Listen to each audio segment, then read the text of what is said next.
All right, we are back, having just interviewed Helen Moore. America's sweetheart gave you her cigarette? Dear God, she has the hots for you. I can't believe you said good old Weekly to investigate that stupid walrus while you were hanging out with Helen Moore herself. Bit jealous. So, what do you say, you and me, we change places next time, huh? Your turn. Now tell me, what did you find out? You're gonna love this. You ready? I've got news, but I happen to also have a play. That said, he did work for a gossip mag. Blacksad. So it makes sense. Thank you. Thank you so much, Mr. Blacksad. Huh? Oh, Mrs. Colbert. My husband woke me up this morning with roses and breakfast in bed. He said he had a scare last night, although he won't give me any details, and that he's been thinking about me ever since. He wants to take me to Niagara Falls for a second honeymoon. That's nice, but I don't know why you're thanking me. Are you kidding? Remember how I doubted him, but you made me change my mind? If he had suggested to take me to Niagara Falls when I still suspected him, I would have thought it was just a cover. Or worse still, a way to clean his conscience. Well, make the most of it. Well, I only did my job as honestly as I could. Enjoy your marriage. I hope you and your husband are happy. Well, that's all No, he gave us a fat stack of cash. We are not flipping on him.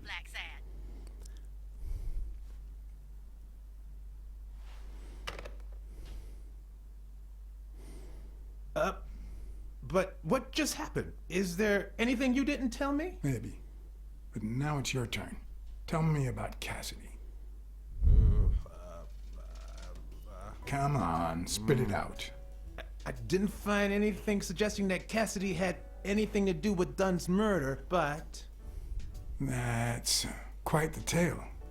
I know Cassidy will be playing poker tonight with one Howard M. Farnham II, a Texas The top of tycoon his looking shirt- to get his claws His on the jacket looked a boxing bit business. weird then. I also know that he and Cassidy have never met in person, and that Farnham, who's better staying now. at the Balford Hotel, hasn't left his room. Apparently, he spent the night with 3 bottles of bourbon. So, here's my incredible plan. I'll go to the hotel, I'd knock him out, and then take his place in the poker game. That way, I'll get Cassidy talking. What do you think? Incredible, right? Didn't we agree that Nice you'd plan. handle Helen Moore while I I think dealt I'll with take Cassidy it. next time? No? And he's a bit grumpy because he's like, but it's my plan. But on the other hand, I get to go speak to Helen Moore, which I really, really, really want. So I can't be too grumpy.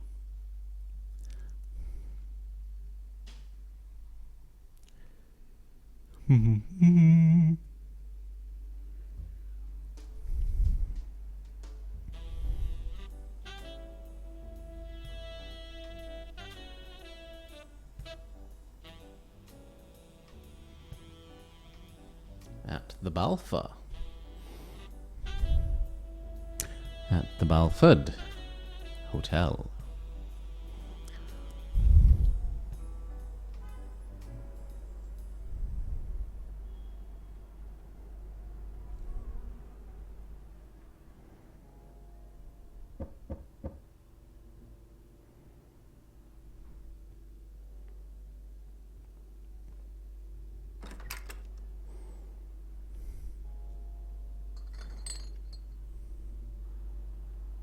Good afternoon, Mr. Farnham. What's going on? Allow me to introduce myself. I'm the hotel director. I'm John Blackmore, director of the Balford Hotel. We'd like to make our distinguished guests feel welcome. Please accept this small token of our appreciation. Oh, sure. I was fixing to leave, but I guess them monuments ain't going anywhere. Well, come on in then. Getting in Farnham's room was easy. Earning his trust was another story. But I always have an ace up my sleeve. Blackmore, you okay, partner? The best way to earn someone's trust is to make them believe they've earned yours. And sometimes the best way to fake it is to tell the truth. I don't know where to begin. They killed my girl. They killed my We're not girlfriend. ashamed of the money we took, so But no matter how hard that wouldn't I try, be truthful. I just can't let go. Those bastards paid for what they done to you, boy. They paid. Well, good. Honor's being restored, and sure enough, our good Lord will see to it that they burn in hell. You need to move on, partner. Plenty of lookers out there. Find yourself a charming lady friend, even if it costs you a pretty penny. One of the tricks of this trade is to be wary of the biases we all have. They cloud our judgment and blur the person in front of us, painting them with the shades of our preconceived notions of who they should be. But every once in a while, you run into someone so locked in personality that they can only be regarded as a stereotype.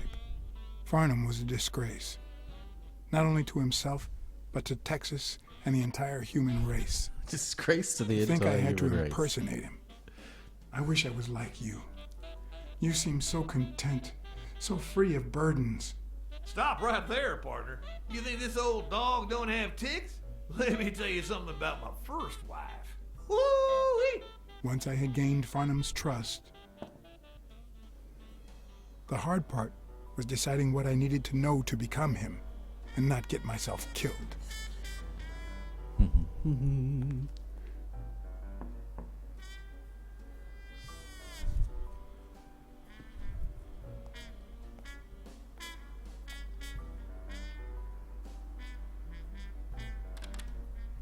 What can I do for you, sir?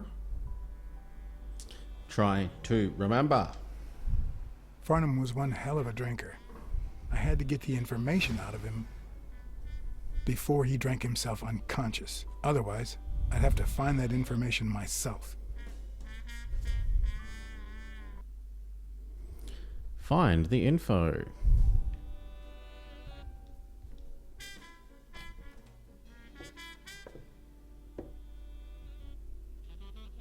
Farnham's address book. Who knows what kind of shitty characters are in there? Nope.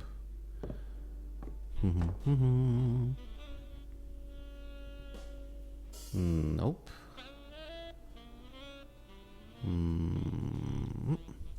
Ding Dong? Interesting name for a town.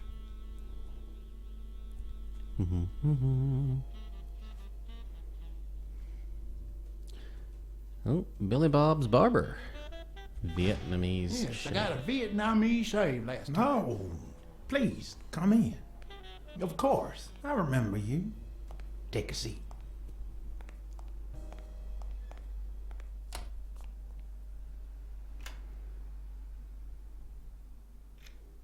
Not ominous at all. Locking the door.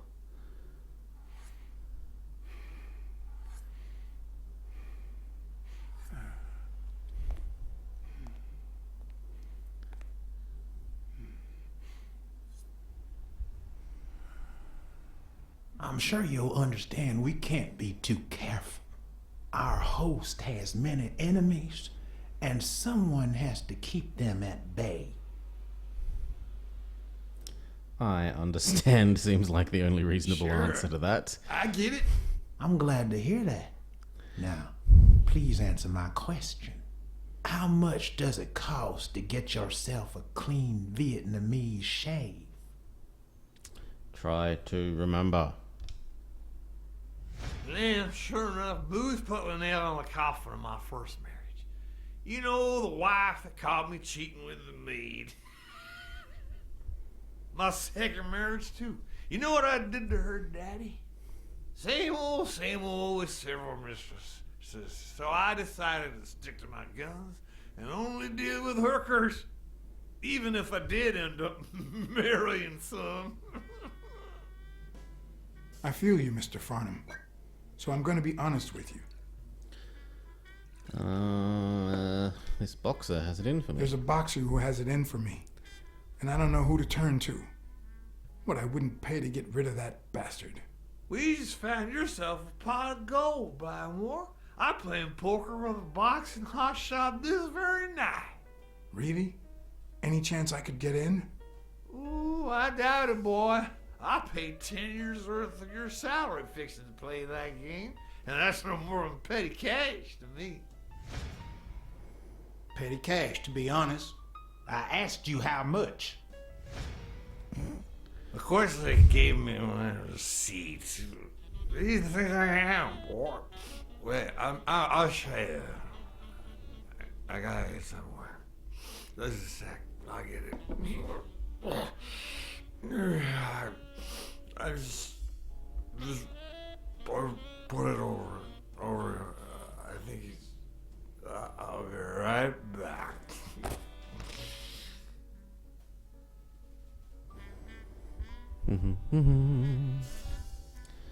A receipt, you say? To shreds, you say? What? At least it's comforting to know that when Farnham drinks too much, his female companions have less of a hard time. Ha ha ha. As in, he has hardness problems when he's been drinking too much. Not even a Bible. Well, what about in his suitcase? Or that booklet? Oh, I've I run out of told you, time. nothing more than petty cash. Never given a second thought to them small numbers.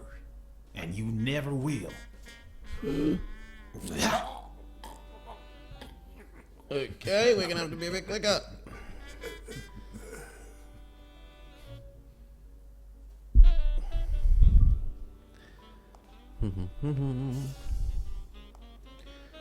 Try to remember. Petty cash, to be honest. I asked you how much.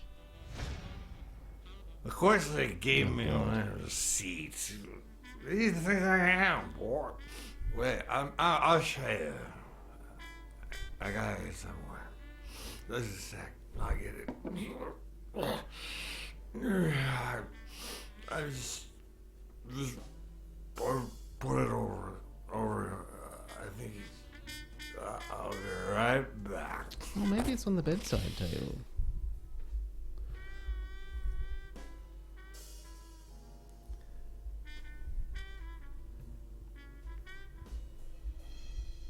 Nope, I can't make the camera go there.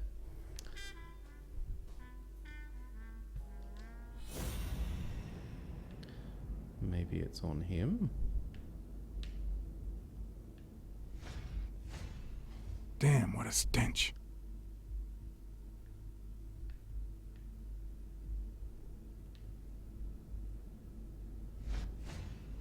This'll surely imbue me with the Texan spirit. Come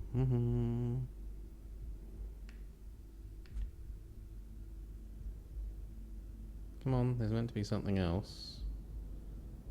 Oh, his hat. With this and that bolo tie, I'll really look the part.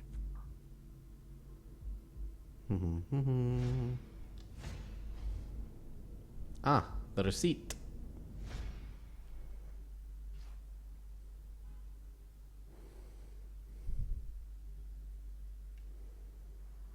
Why didn't you just say you had the receipt in your pocket? I'm almost certain, but tell me, who told you to come to this barber shop? Try to remember. Let me tell you a little secret about my first wife, sonny boy. When I met that woman, she had no manners, no money, no... Who in the hell?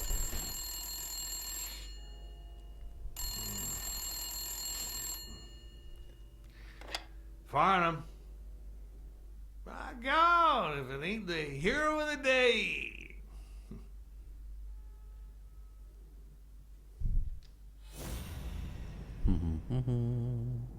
Can I hear him talking? It's not going to be easy to sound Texan, but I'll give it my best shot.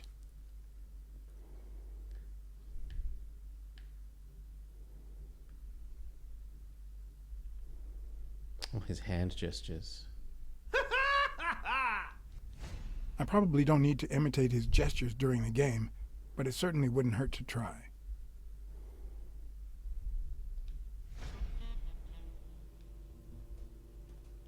Knowing I'll Farnham, be danged. the owner of this bra only came here for business. Yes, sir. No, I've already done those, so it must be somewhere else. Sure enough, I'm fixing. You can say that again. Boxing at the Grand Ole Opry? Nah, just a few bourbons, that's all. Oh, have we killed the game somehow? Mexi Catholic scum. I probably don't need to imitate his gestures during the game, but it certainly wouldn't hurt to try. He hates Latino Catholics.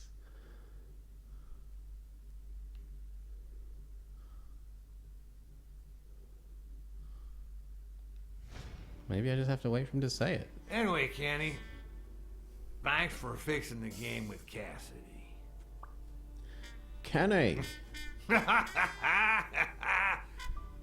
God bless you, brother.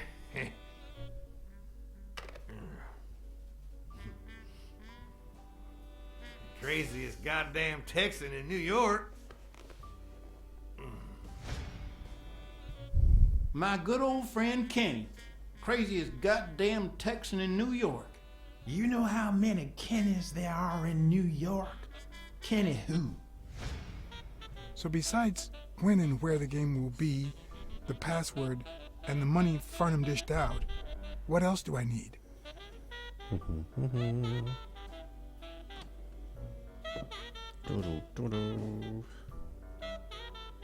I need his Luckily, there was only one Kinney in Farnham's address book. address? Kinney Eakes, residing at...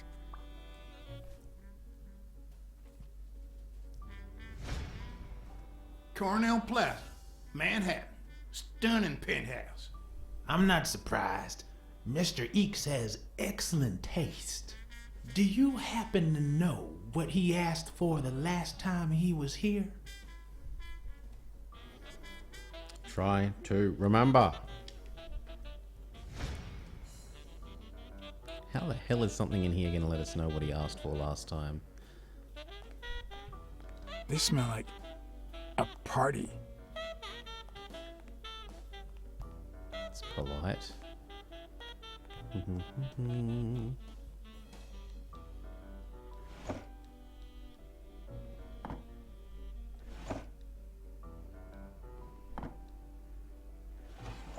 Not even a Bible.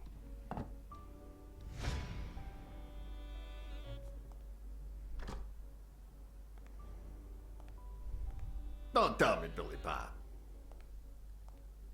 This here is my new friend Father. Am I right? Your barber was fixing to give me a shave.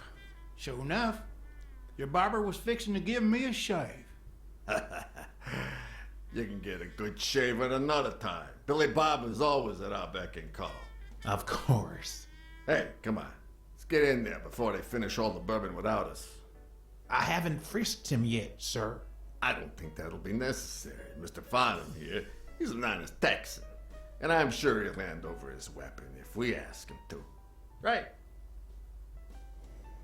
Try to remember. Does we have a gun?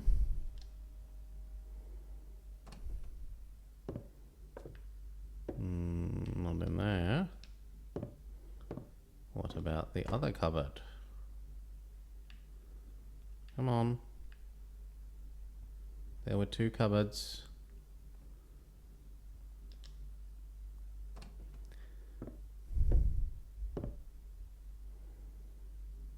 No matter how superficial someone may seem, there's always a way to win their heart. An ornate revolver.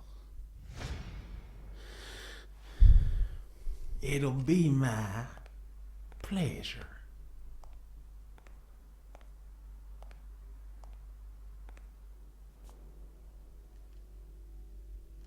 Let me start. Welcome, gentlemen. Chips are on the table and... All right, and with that, we'll call it an episode. Peace.